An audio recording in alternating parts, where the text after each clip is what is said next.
नमस्ते. जय महाराष्ट्र. मी चेतन दिलीप शेजवळ, मुंबई युवा एकता फाउंडेशनचा फाउंडर अध्यक्ष. आज तुमच्यासमोर एक विनंती घेऊन आलो आहे. आता सध्या महाराष्ट्रामध्ये इलेक्शन चालू आहे. आमदारकीचं इलेक्शन आहे. येत्या 20 तारखेला मतदान होणार आहे.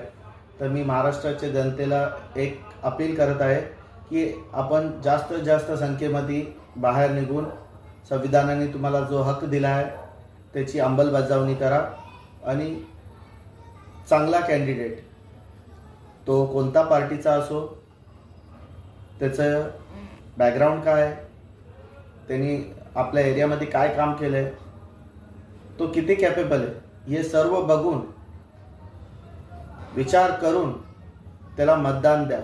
कारण तुमचा एक मतदाननी तुमचे 5 वर्षाचं भविष्य